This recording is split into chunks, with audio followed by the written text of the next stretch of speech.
live from your ESG olive grove. Finally somewhere nice, a nice olive grove. It's a Business Pants Friday show here at October 11th Studios featuring all of your favorites. That's right, AnalystHole Matt Moscardi. I'm an all now. You're all of everyone's favorites. On today's weekly wrap-up, shenanigans at Pfizer, the potential end of the Google search monopoly, and bumbling Boeing keeps bumbling along. Oh, I love you, Boeing. I like that they exist, though, because it's like a content farm for us. How long are they going to exist at this rate? I don't know Not much longer. Our show today is being sponsored by FreeFlowAnalytics.com, the only platform measuring board power connections and performance for free. I use it every day that I do research in this field. I use it every day. Yeah, you're a power user. I also use MSCI quite a bit. We're a client of theirs, but I use FreeFlowAnalytics.com constantly. Yeah, that's correct. They're better. You're right. Why don't you get right into this? Yeah, you got something to share. I know you've had walking pneumonia for like 17 years. My third child succumbed to pneumonia this week. Your third child from your seventh wife. My wife had like whatever cold turned into pneumonia. I had the same cold. It's been like since the second week of September through now. We've basically each taken a week to feel terrible. So I'm like totally brain dead. I don't know what's going on. This is the perfect time to do a show. This is why our company works. So let's get this done. Come on.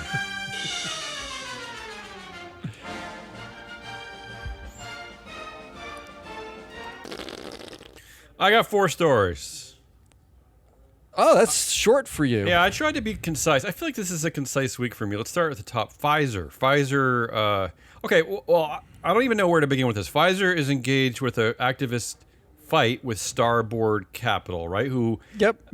Who announced Jeff Smith? Announced they've invested $1 billion into the company. Now, I just learned this morning that the reason that this came out, it actually came out earlier, I think, than was anticipated, because CEO Albert Bourla at Pfizer got a blank email in his inbox. He accidentally, they calling it a fat-fingered forward. The Financial Times is calling that.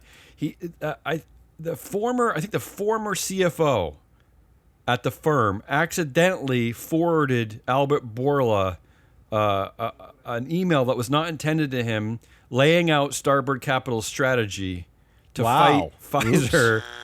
It was this thing just keeps changing. So originally it was just a simple activist campaign, and then we heard that former CEO Ian Reed and former CFO Frank D'Amelio were going to be on the side of Starboard Capital fighting against the current, which is rare. You don't see that very much, especially at a company of this size.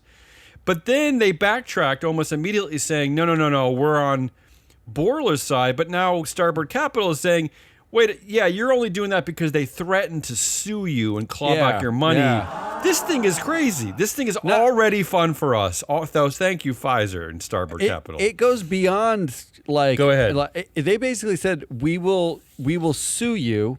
We're also going to take. They have not been there since like 2018. Like it's been like 6 years. Well, Ian Reed was. How did he stay? He lingered, I think, a bit as a chair. I don't know when he actually stepped down. I can look that up. Yeah, but we're talking about we're still years, like several years, right? Like, and they threatened to take their pay from several years ago away. As well, we don't know. Do we know that that's true? That's what the reporting is. That's the reporting is they were going to claw back their compensation. They were going to sue them for disparagement. They like all of this stuff. And then Starboard was like, whoa, wait, these people, we just interviewed them, and just because they don't agree with you. And the reporting suggests that Bourla or the executive team was asking for them to back Bourla. Like, so as part of the, we won't do that if you will come out and publicly back Bourla. So it sounds to me like like if the reporting's true, this is like the greatest soap opera since Disney. Well, I don't know how long those severance agreements last. I know when I left my Fortune 500 company, there is some kind of language in there that you're not supposed to mess around with stuff, right? I mean, is it possible that Ian Reed signed something that he's not actually supposed to attack the current administration and company? It's probably true, but like that, it depends on like when that lasts. But honestly, I can't believe you had to sign something. I left the same Fortune 500 company as you. Yeah. I just walked out. Like nobody cared. Well, I think they had their eye on me as just being like potential trouble in general. And they're just like, we better make him sign something. They literally didn't say, like, I didn't get like an exit interview. I didn't get anything. I got some severance. So I probably had to sign my life away to get the severance. Is probably my guess. There's no NDA. I didn't sign when I started. Good, then you can attack the current board. Then you can join Starboard Capital and take over. I can attack. That's correct. I can do whatever I want. So that's what's going on at Pfizer. Just a little something over there. I love any store with a fat-fingered email. I love when an old dude like accidentally forwards an email to the CEO of a company.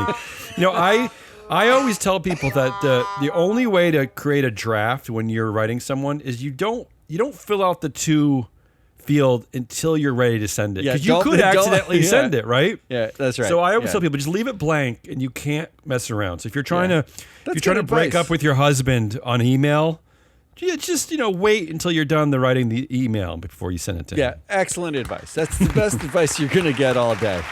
And I do recommend when you're asking for a divorce to do it over email, not text. Yeah, text is really rude. It's really impersonal. So that's a Pfizer. And I know you have more from Pfizer later, because one of our favorite CEO experts is weighed into this already. I only put this in my section, Asshole Ace of the Week, to trigger you. I just want to hear what you have to say about it. That's all. All right. Yeah. To foreshadow that more precisely, that's Jeffrey Sonnenfeld over at Yale has already weighed in on this already. I have met more than once, who's been on the show like 3 years ago, we had a show called Woke Data, and he was interviewed on it. So it's not like he's an unknown quantity, but just to prove that we don't care whether or not we know you and like you, he is a nominee for Asshole Ace of the Week. I give everyone a fair chance. It's just that when I see like research that kind of just makes me feel a little uncomfortable, I just like to call it out. I mean, I would love if people called us out, but I don't think anyone cares, unfortunately. We're not from Yale. Yeah, we would have to have listeners for that. Yeah. That would be Forget key. that. Next big story, I don't know. This is just the Boeing story that keeps going. I wasn't going to include this, but because of today's news, I added it. The first headline is that the Boeing strike has no end in sight, right? Yeah. And then there was one... After declaring That's victory. true. An early victory for the new CEO, right? That's what they called it. Bushiest, mission accomplished union battle ever. And then there was a headline that said that Boeing would be the biggest ever U.S. fallen angel if cut to junk. What's that term, fallen angel? Just means a giant company that became a junk? It was junk rating? Top investment grade and it fell to junk. It would be the largest company in U.S. history to have done that. And now to make it worse, Boeing has decided to file. This is reporting from this morning. Boeing is filing unfair labor practice charge against the striking union. Yeah. Why? Why would you do that? Why would you piss them off even more? I don't get this. They're claiming they didn't take the initial proposal seriously. That's what they're claiming. Except that you put Boeing, your management over the last 20 years has put the union into one of the strongest negotiating stances in the history of like labor. I mean, that's on you. That's on you. Simultaneously, in order to do that, they had to put the company in one of the worst positions it's ever been in its history. Now they're claiming they negotiated in bad faith. But why? Boeing's why would you do this now? Why would you piss them off? I don't get this strategy. I don't know. If you're looking around, you're seeing every other union win. Maybe it's like I don't know what you're doing. It's been a month. I don't know what they're doing. All right, but that's at Boeing. The next big story, it just seems big to me, although these things always kind of get swept under the rug. But Feds slap TD Bank with $3.1 billion in fines for money laundering of fentanyl trafficking and terrorist financing. Holy moly. I mean, you worked in this sector, so you can tell me a bit later if you think that this fine is actually big or not. But I want to just read this quote that came out from the Financial Crimes Enforcement Network. This is from an agent from the U.S. government. The vast majority of financial institutions have always partnered with us to protect the integrity of the U.S. financial system. TD Bank did the opposite. Mm-hmm. From fentanyl and narcotics trafficking to terrorist financing and human trafficking, TD Bank's chronic failures provided fertile ground for a host of illicit activity to penetrate our financial system. Mm-hmm. So according to the complaints, approximately $18 trillion in transaction activity basically went unmonitored by the bank for a period of 6 years. I just, how do these banks survive? I don't know how. Okay. Yeah, go ahead. I'm going to context you on this. Please. Because, and I don't know what the reasoning is for this. Outrageous. But Seems this outrageous. is, I mean, I'm talking about like 10 years ago when I was a financial sector analyst, 7 years ago, I guess. Financial sector analyst looking at exactly this kind of stuff. HSBC got knocked for trafficking for the Mexican drug cartels. There's been a number of these kind of cases over the years. A lot of them have to do with like tax evasion or some sort of, cartels. The fact is, U.S. enforcement seems to only do this to foreign banks. This doesn't happen. Okay, so TD Bank is a weird one. So the TD is Canadian. Okay, but TD Bank itself is American, no? But Toronto Dominion owns TD Bank. You're right. Yes, but TD Bank operates in North America. In America, all the banks operate in North America because they have to clear the U.S. dollar. That's usually what foreign banks do. So they all have clearance in the U.S. dollar. So what tends to happen is the U.S. enforcement agencies use that clearance in the dollar, meaning every day you settle all your transactions and you need a monetary system to do it in. They choose the dollar because it's relatively stable, right? So they settle. If you settle in U.S. dollars, then the U.S. enforcement agents can call you up and be like, "We can suspend your ability to settle in U.S. dollars." Mm-hmm. So this is really, really the only banks that I've ever seen that have been like cartels and now fentanyl trafficking and terrorist financing have been foreign banks, Standard Chartered, HSBC, now TD. I've not seen this happen often or ever in my memory with the U.S. banks. Are you suggesting that does not mean the U.S. banks are good at this? That's what I'm saying. Are you suggesting that they may be doing it as well? It's just that we're only targeting these foreign banks? It's unclear. But all I know is that all of the major fines get doled out to foreign banks, which makes no sense that only foreign banks would be doing this, right? Like, because the U.S. banks are everywhere too. Here's what I want to know. I want to know. TD Bank, all this unmonitored crap is going on in their system, right? Where are the $1 billion fines going to Mark Zuckerberg for all the unmonitored crap going on? Like, really, when are we going to get to that point is what I want to know. Yeah, so one of the things that they would fine banks for a lot, especially like Standard Chartered got hit by this. I think BNP Paribas got a $9 billion fine for this. That was stripping identification off of transactions so that they could do, like with sanctioned countries like Iran or Russia now, or they'd strip out IDs and they'd be able to settle the transactions. And it's unmonitored in that way. Nobody's actually watching it. My guess is, I'm going strictly off the headline here. My guess is there's some version of that happening at TD. And 18 trillion in activity sounds like a lot, but there is no version of that for social media. There is no like transaction ID. There is no like you can't do business with this person, and that's the problem.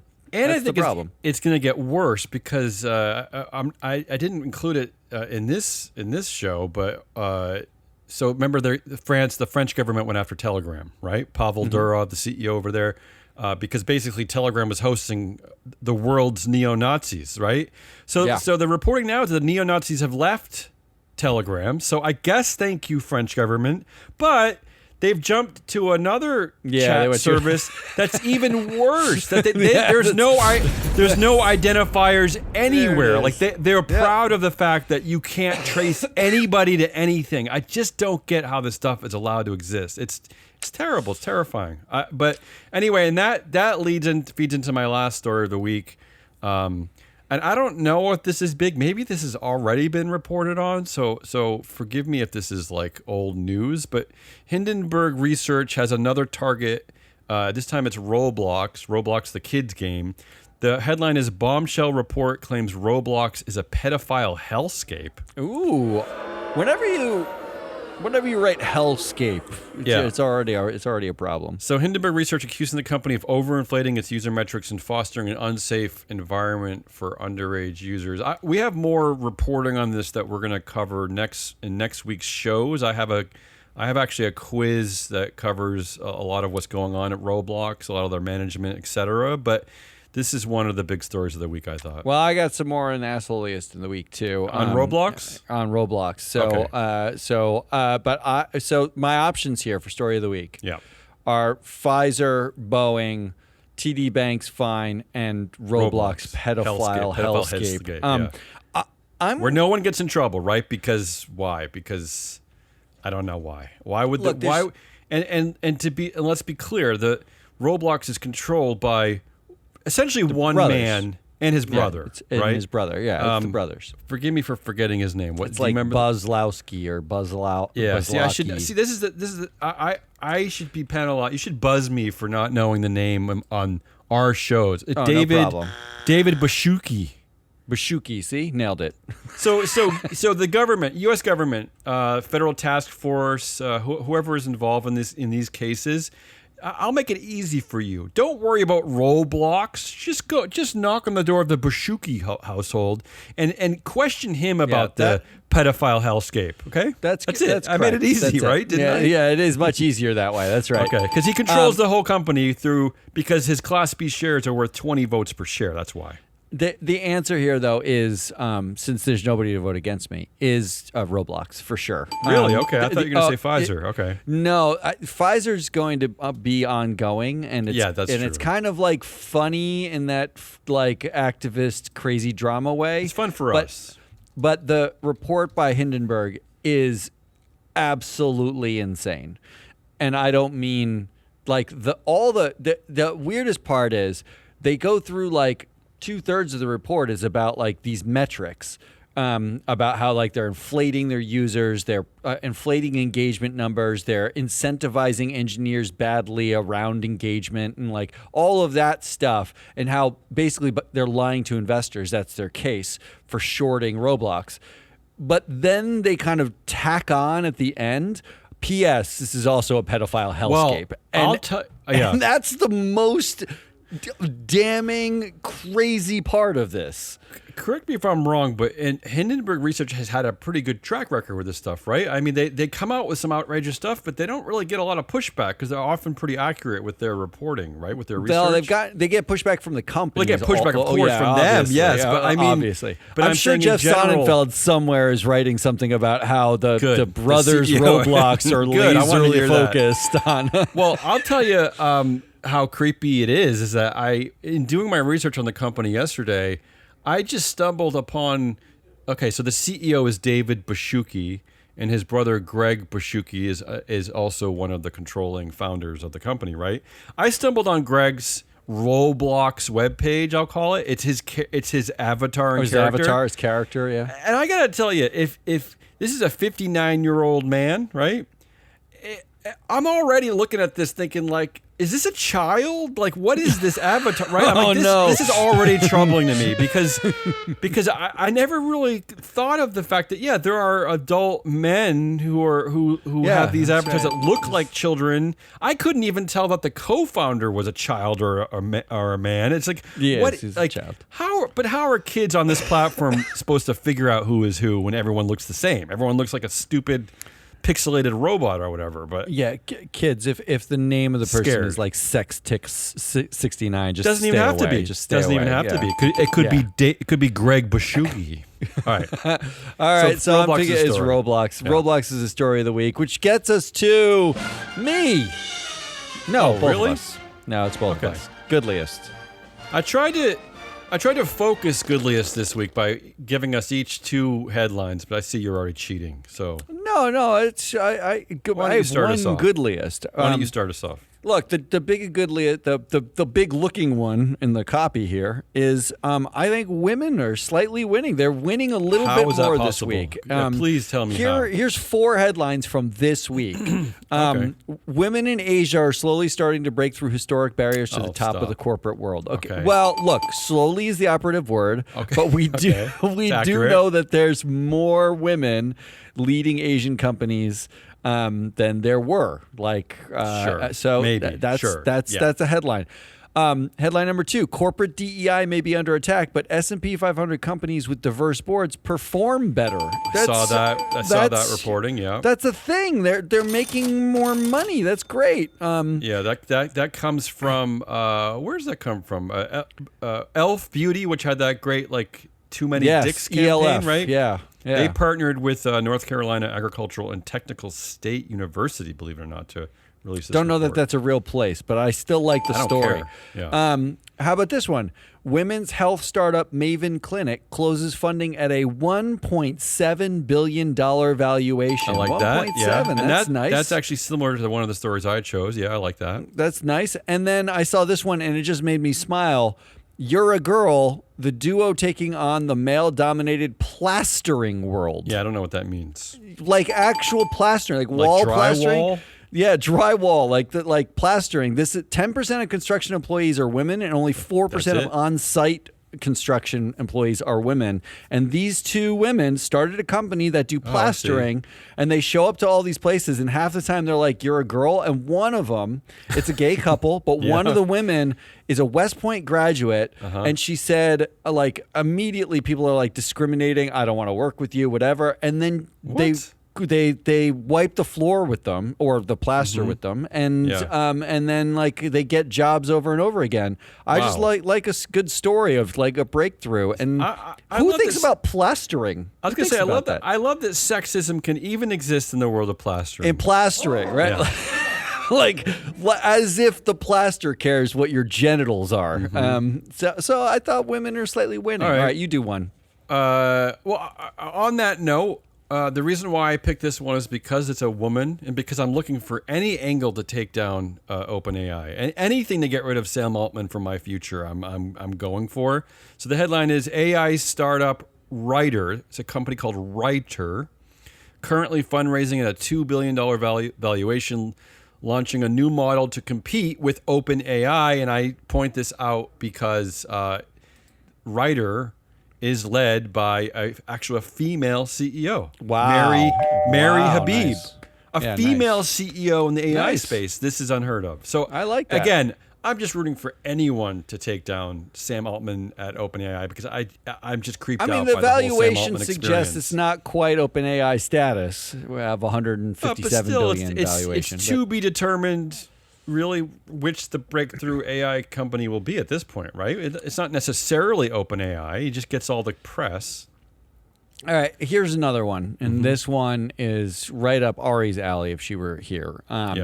Department of Justice, they actually released their proposal for what to do about Google, their antitrust proposal. Yeah. And they proposed big changes that include sharing search data with rivals, restricting distribution agreements with browsers, as in no more Google is the default. They can't pay to be the default in Apple. They can't pay to be the default at Mozilla and all those places. And possibly breaking up the company or even individual product lines, as in you have to get rid of the search product and you can keep everything else. Does possible mean it's not going to happen? I don't know why I can't. This is the first shot across the bow, but what's interesting about it is that they are basically going for everything. They're basically just laying it all out and saying, you have a basic monopoly, we're going to break it up. Look, I want to applaud this more. I feel like I know deep down I should. I'm just so fixated on breaking up the Facebook empire first. I just don't get. Not to mention that everything I keep reading is saying that on its own, Google's search monopoly is waning. People are, young. It's because everyone's just searching on TikTok. Exactly. Yeah. They're using other other like vehicles to get their information. So, but I'll support this for you. Fine. It's nice. It's nice. Nice. I thought it was. Look, it was a hard week for good. Sure. It was a hard week for good. All right, how about this one? I took a different point of view. I took the Ari kind of tongue-in-cheek one on this one. I just like this. This is good because finally someone honest on LinkedIn, I guess, an honest CEO. The CEO of disgraced crypto firm FTX actually announced his prison stint on LinkedIn. This is Ryan Salame, the former co-CEO of FTX Digital Markets. He said on LinkedIn, "I'm happy to share that I'm starting a new position as inmate at FCI Cumberland." Oh, look at you. Can we? That's not bad, right? Can we talk for a second about LinkedIn? Yeah. LinkedIn is the only social media place that I'm remotely closely. Me too. I don't anything post, but I do go and look at my notifications. I very rarely. I post occasionally. You but post. Yeah. You but should like, post more. Yeah, that's the thing. Like, if I wanted this company to be more successful, I'm supposed to be posting all the me time. Me too. And I'm not posting really at all relative to that. But I am really tired. Everyone on my LinkedIn feed, it's a picture of them speaking at a conference and talking about how wonderful it's always wonderful. Or putting up something like that their company did that is wonderful. And it's all fake. I've been to all your conferences. I was going to say, I've been to a lot of conferences. They're not it's not good. so wonderful. Yeah, the bathroom smell. The muffins are like stale from the get-go. Like it's not wonderful. It's not that good. I don't understand. Like, no one really goes to a conference and gets insight. Stop talking about wonderful insights. There are no wonderful insights. The only people happy at conferences are the people who have horrible home lives who just want to leave home. Yeah, that's what makes them wonderful. Yeah, or just like clinically extroverted people who just need affirmation from everybody around them. I find myself, I went to a bunch of conferences during Climate Week, and I find myself like sitting in the audience just stewing, feeling like not only are you people not really saying anything. Well, that's the problem. You're like highlighting some problems and saying nothing. Like you don't say anything. Well, this is why we started this company, right? Because we wanted to actually speak truth to things. But it's like I often find that like everything's in the abstract. Like there's no one responsible for these problems. So like I was at a talk and it's like somebody who works at like an oil company talking about the climate transition, and you just want to raise your hand and be like, you work at an oil company, right? Like you're not leading the transition, and you don't have any products. This is 0.001% of your revenue, and you don't spend any money on this. Why are we listening to you? Like, what is this? Why do we do this? To me, too, the other problem I have with it is just conceptually, I find it difficult because there's kind of like the world of media and social media is that there's just so much information thrown at you that there's no time to like reflect or pause or question or right, because everything just keeps moving forward so quickly that the thing the thing you heard 3 hours ago is nobody cared about. Yeah, they don't care about it 30 seconds later. Right, exactly. Right? Like it's just like it's too overwhelming. It's too much. Not to mention that no one gets held accountable for anything. The reason why we started Free Float was to like name people who are accountable for their own performance, right? Good or bad. Like we don't care if it's good or bad. We just want to know who is the people that have the power and how they perform. It's very, very simple question. Well, because we know that in sports, right? Like we know this. As you're about to point out with the slide deck created by Jeffrey Sonnenfeld and his partner over at Yale is that there is no room like in our culture or in our field to kind of question the nuance of what people are presenting, right? Things are stated as fact and then we move on, right? There's never time to react to things, to actually spend some, because when you have a 32-page deck and there's a lot of information thrown up there, it takes a lot of time to kind of articulate a response. You have to read. Yeah. Anyway. Turns out ChatGPT won't do that for you. But I'm saying when you're going to a conference and you're and people are presenting like a 24-page deck loaded with data, I mean, you need time to synthesize that and maybe fact check it And maybe get to the nuance. Maybe ask questions about why your methodology worked this way. But none of that exists. None of that exists. Every single conference I'm at, when I raise my hand and ask it like a question that challenges some preconception of what's like they said, or the data or whatever, like I asked a question about, like, they talked about the failure of carbon credits, and I raised my hand and said, isn't there a governance failure? Isn't it like the people who create the carbon credits are as much the problem as the carbon credit market? And I was the asshole. Like, I was the one who was like, supposed to do that. Yeah. Why are you everyone's like looking at you like, oh my God, there's always someone who's asking like some asshole question, and it's like, that's off topic, or it's not that. And it's like, where's the conversation? There's no real conversation. That's the problem. They're not having any real conversation. There's no solutions either. They just talk problems. The issue to me is that they should be academic exercises, right? Where there's a dialectic approach to this, right? But they're not. They're marketing exercises. That's all they are. But they don't. Yeah, they don't tell you that. That's what they are. And that's what. And as we transition to the next category, that's what upsets me about Jeffrey Sonnenfeld the most. Is that I'm pre-triggering? Right? Is that he's not see me doing it? It's not an earnest academic exercise, right? He's not using like earnest research techniques.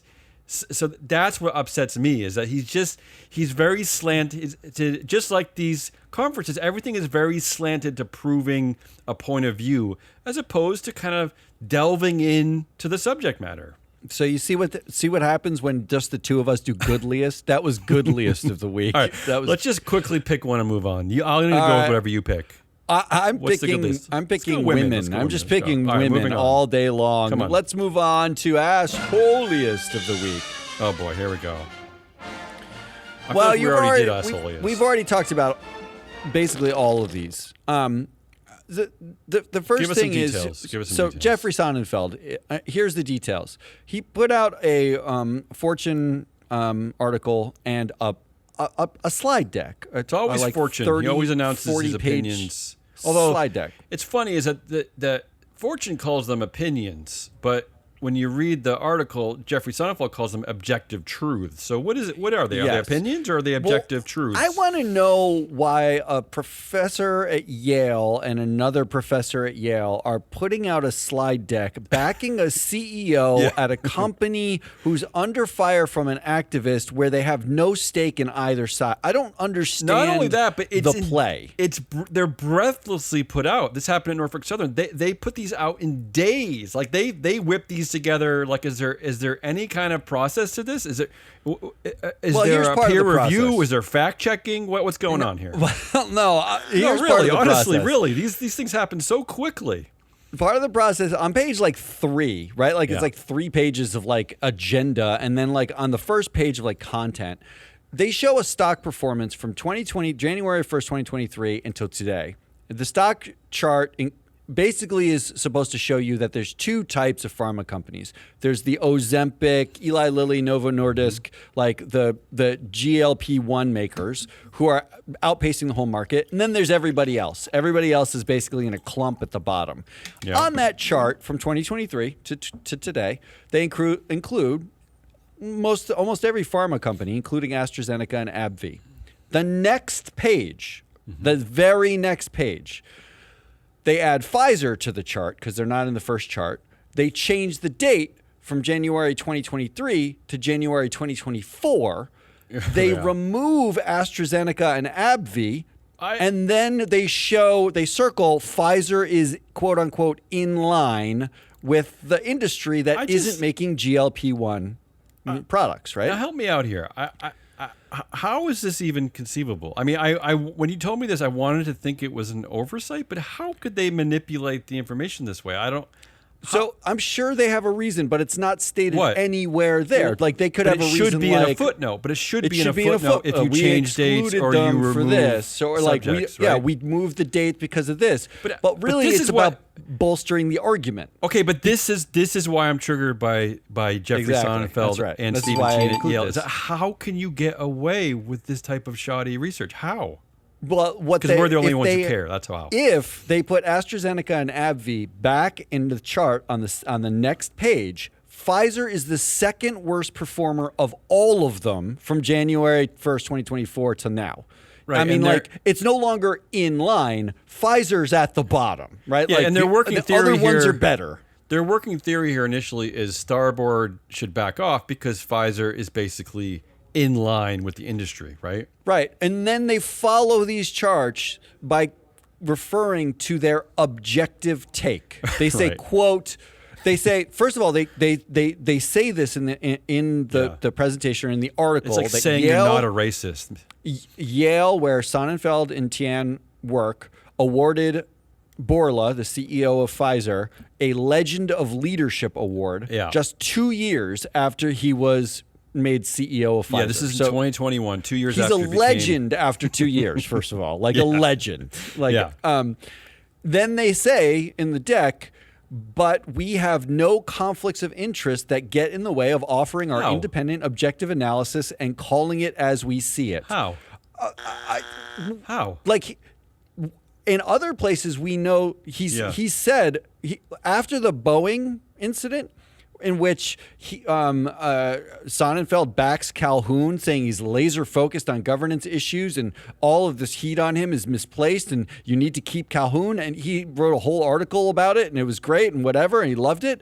He's said since that he's personal friends with Calhoun and the 5 prior CEOs of Boeing. He knew them all personally. It isn't just the fact that Pfizer CEO Albert Bourla has attended Yale CEO summits and was named a Yale Legend of Leadership, given an award for that. Isn't that in itself a conflict of interest yes, for the research? That's correct. That's correct. It's not research what really anymore. threw me, because I was like, wait, are you playing with language here? Are you at another like Ivy League level of understanding language that I don't understand? Because you just pointed out the conflict of interest of your reporting.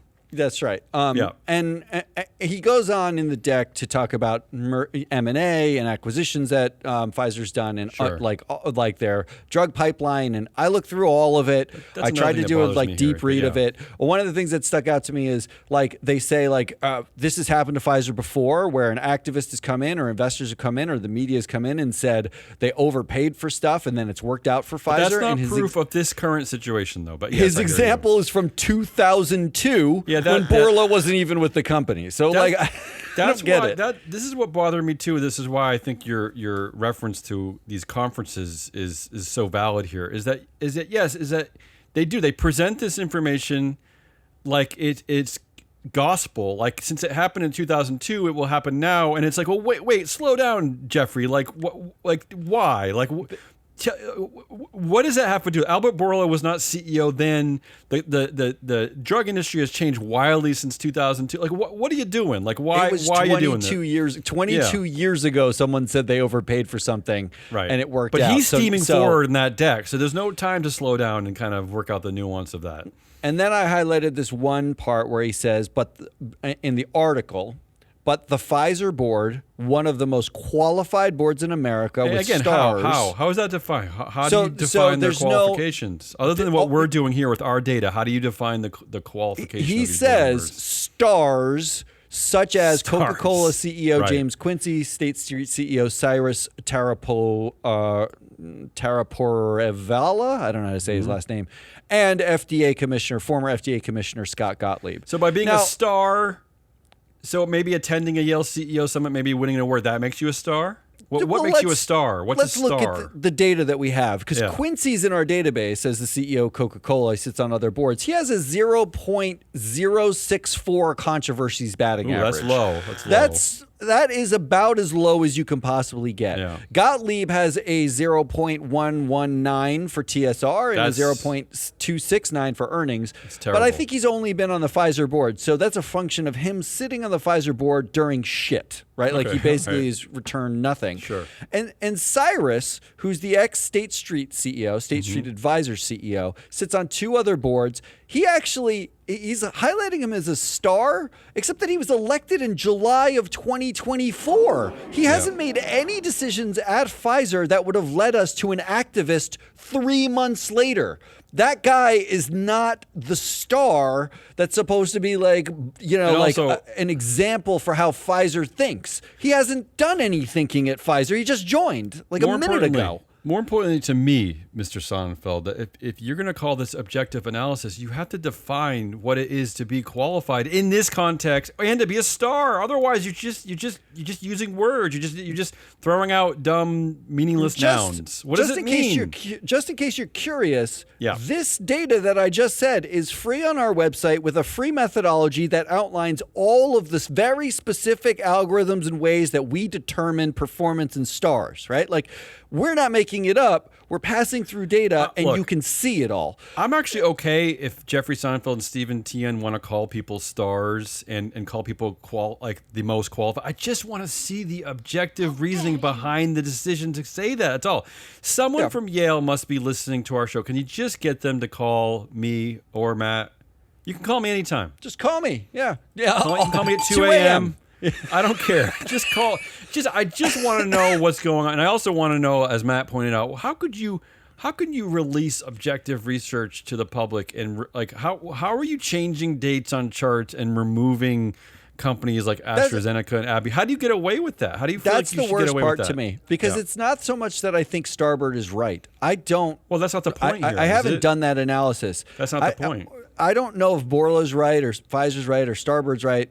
But I know that I am looking at a Yale professor putting out a slide deck defending Borla with random, just nonsense, let's bolster my argument, cherry pick data points. That is the opposite of an academic at Yale doing a thing. Exactly. Right? Like, that's not what it is. Yeah. So what are you doing? Well, and why are you even wading into this? Teach it in your class. That's the other question, right? Maybe it doesn't need to be public. Maybe because you have lots of buddies who show up at your summit and you give out awards? I think it's maybe because the last 2 times he's done this, or 3 times he's done this, it included backing Alan Shaw and Norfolk Southern, and his deck was actually in SEC filings supporting Norfolk Southern, which is basically like tantamount to, you want to get every CEO to join you at your conference and get League of Legend awards or whatever the fuck they're called.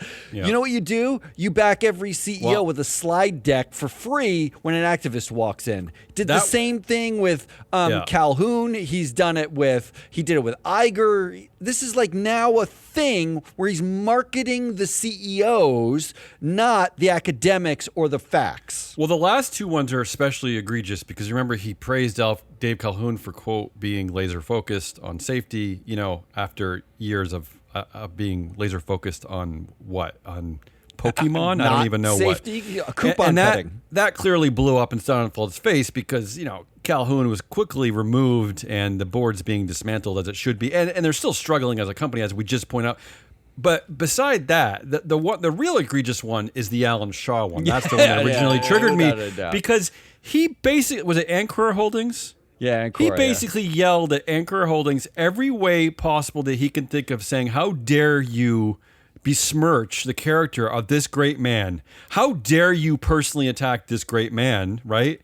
And then a month later, essentially, Alan Shaw is fired for breaking the code of conduct at for having Southern, an undisclosed relationship with his chief legal officer. I gotta applaud Stephen Tien and Jeffrey Seinfeld must have they must have paid off their mortgages, and B, they must have tenure, because I applaud them for keep trotting out this nonsense. Right?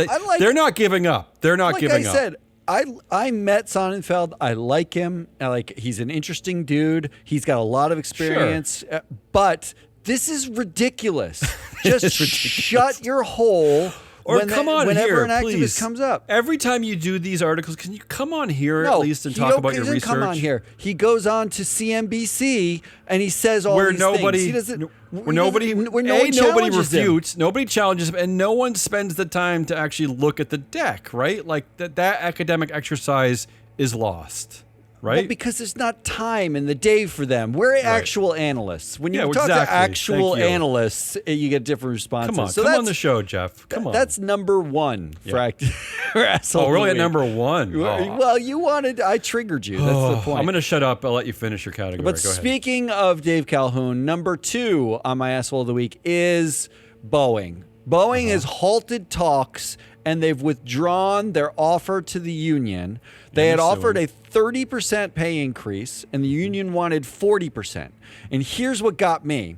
Yeah. Dave Calhoun, on his way out the door, got a 45% increase in his own pay. Yeah. And a $42 million golden parachute for jumping out of the burning plane. Okay. He's different because he's probably a star. He's probably uber qualified. But that's not the real money, because his summary pay was $32.8 million in 2023, and his summary so he got a 45% increase on summary pay. But his actual take-home pay was $44.4 million. So his actual raise, when you look at the take home in 2022 of $15.2 million, and the take home in 2023 of 44.4, is a 290% raise in take home pay.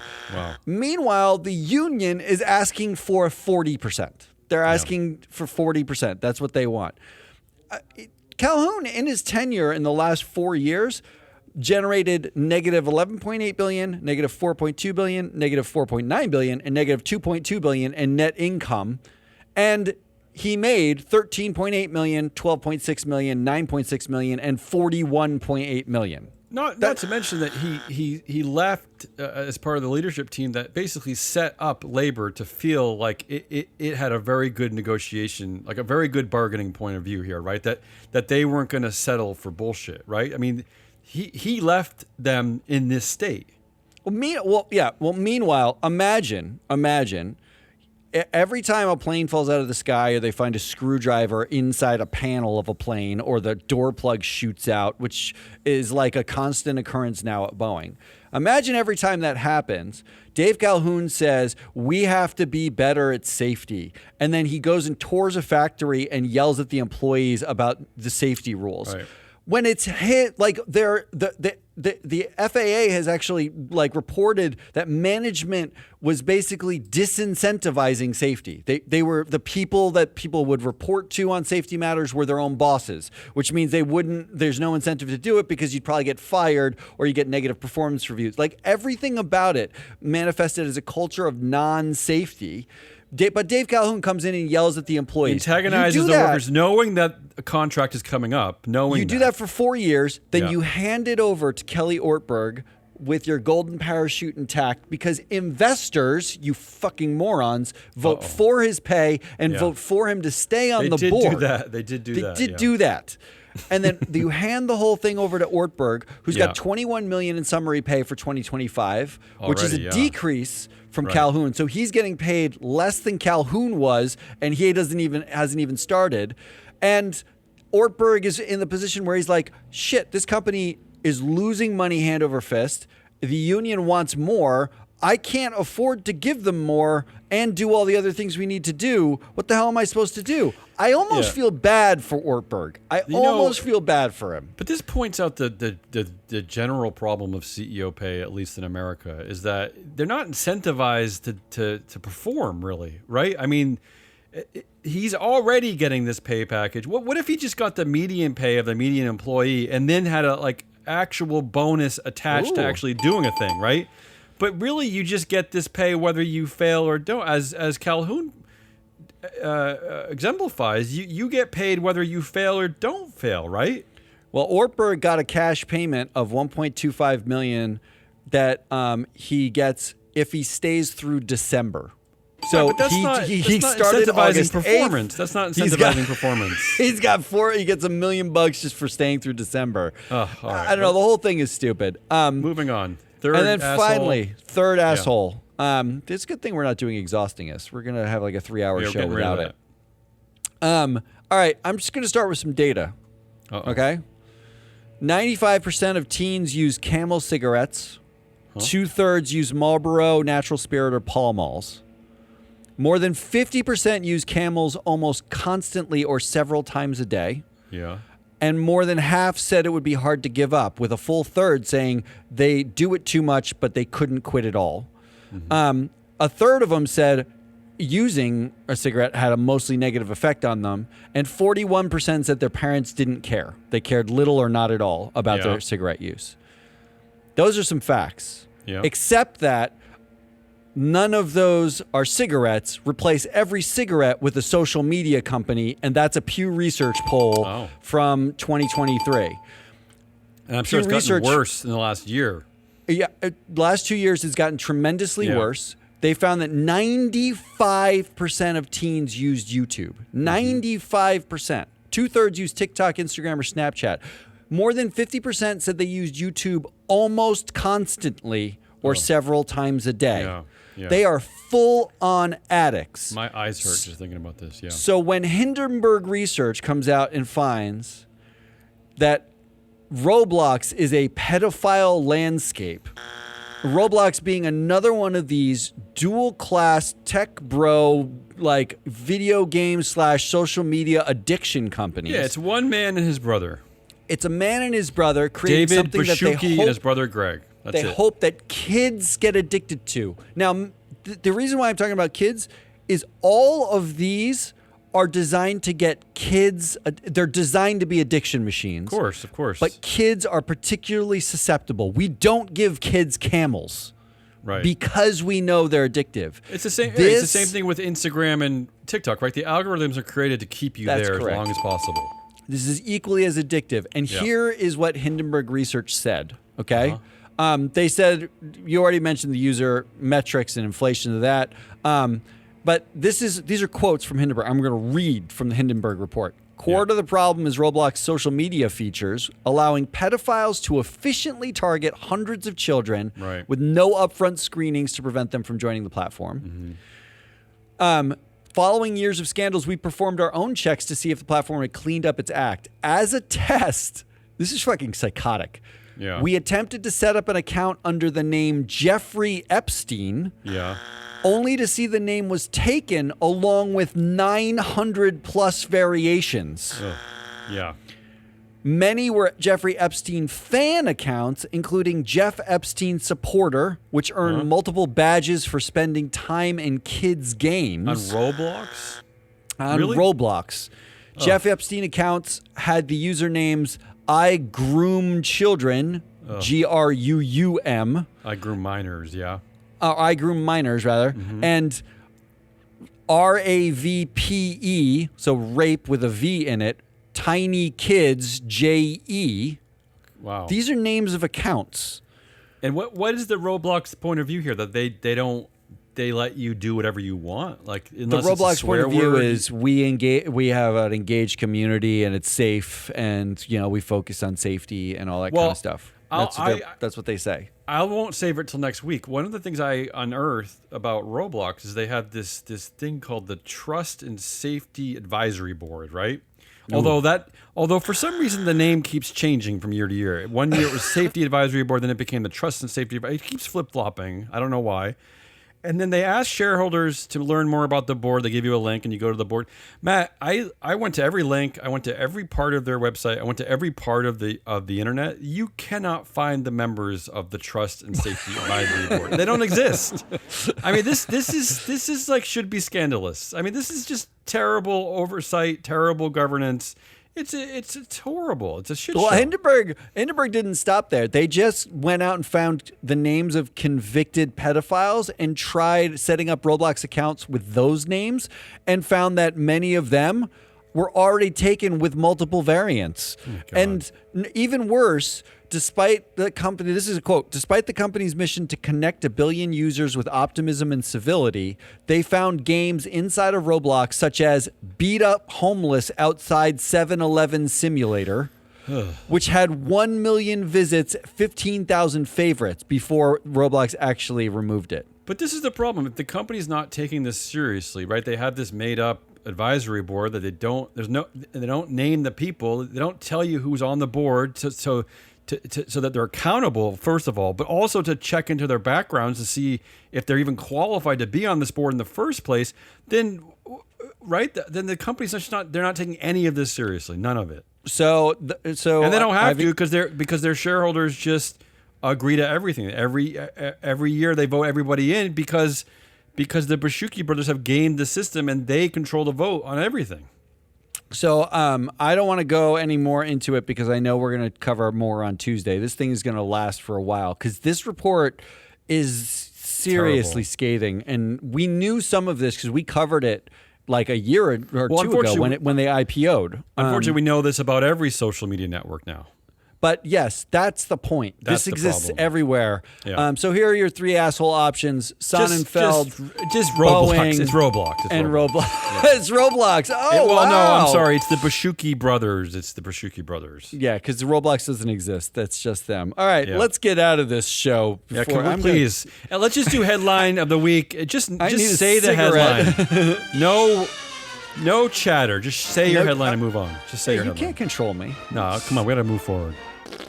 All right, say your headline. What's your headline? Turkish Airlines flight makes emergency landing at JFK after pilot dies. Oh, Come on now, that's we complain about everything at airlines. That's something to complain about. Come on, the pilot dying. Come on, stay alive. look, What are you doing? I can't think of a better How time to dare make you. an emergency How dare landing. you. I don't make a that's the best time. You to make pick an my emergency. flight to die. That is, I'm sorry. That's rude. Wow, I like mine better anyway.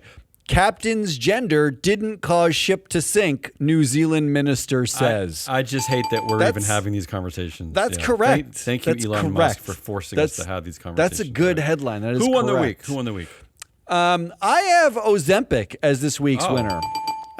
You could say Ozempic's winning the year, but I saw this headline and realized this is Ozempic. This is desperation.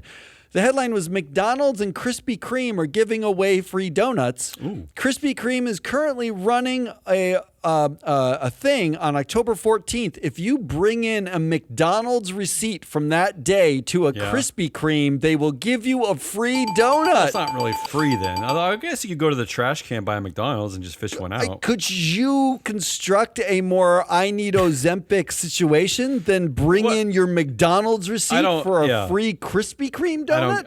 I don't get it. I did read that have we reached a tipping point in obesity in America? Ozempic has kind of helped. Like we've stopped growing. Our waistlines have stopped growing because of Ozempic. I suppose. Well, not with this as a promotional No. tool. I can't imagine. My winner of the week is very simply Swiss bosses, the I don't management, the CEOs at Swiss companies. Because here's the headline: Swiss workers must clock out for bathroom breaks. Court rules. How about that? No.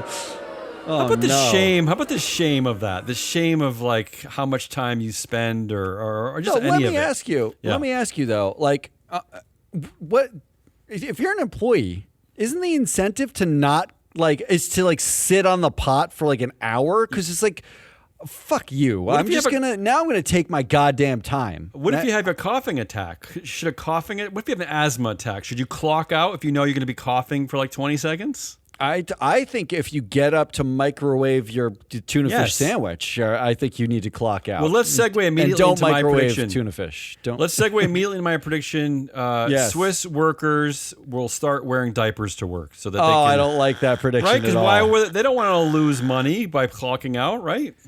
I don't like your prediction though. I have a prediction, Yeah. and actually I have some audio. I tested this. After reading this headline, man learns he's being dumped via dystopian AI summary of texts, Yeah. in which a guy basically had Apple summarize his texts for him. And someone And dumped him. Apple and his on a girlfriend text. dumped him and Through said, text. "Please come get your stuff." Like Oh. we're through. So Apple's reading this out to him. Yeah. I imagine my prediction is by 2026, Yeah. someone sitting at the breakfast table with their wife and their kids or whatever, or their husband and their kids, their significant other, sitting at the breakfast table, says to Alexa, "Can you read the summary of their day?" And this is what they get. Yeah, go Good ahead. morning. Here's what you missed. Your mother has liver failure and is in the hospital, Oh. but says you shouldn't visit because you are a horrible child. Also, your That's bank rough. account has been hacked after you visited a pornographic website and searched for Kick Me in the Nuts sex. Oh. Your doctor would also like you to know you do have a micropenis Okay. and that you can expect more test results about your foot fungus Ugh. later this afternoon. Yeah. Your 2 p.m. appointment labeled Exploring Divorce has been canceled. Oh. The weather today is sunny with That's a good high though, of right? 63. Alexa AI suggests purchasing the following to brighten your day. Will Smith's Hitch on VHS or DVD for $17.99 and Archie McPhee yodeling pickle. A musical toy, fun for all ages, great gift, hours of mindless entertainment, multicolored on sale for $12.60 with Prime 1-day delivery. That, Okay. that says it all. is my prediction. Say and no more. I think It's a perfect ending of the show. I think I'm correct. I think Yeah. that's going to no, happen. I know you're correct. I know that's why I'm not really laughing, because I'm scared of that future. You're sad. That's Hazelnut Rawless. I'm your AnalystHole Matt Moscardi. We are Free Float. Go to freefloatanalytics.com. Sign up for free. Go look at the data over there. Why wouldn't you? Because it's great. I don't know why. Why wouldn't you? I'm looking We've at got Roblox right now. I'm Go looking get at the Shareholder David Primacy Bashuki's Podcast. 78% influence. Shareholder Primacy Podcast on Free Float Media. It's Mike Levin and Ann Lipton doing amazing law finance Better stuff. than this crap. Way better. And a proxy countdown is coming to you very soon. We're late, but it's really coming. soon. Really soon. And that's all we got. Till then, goodbye.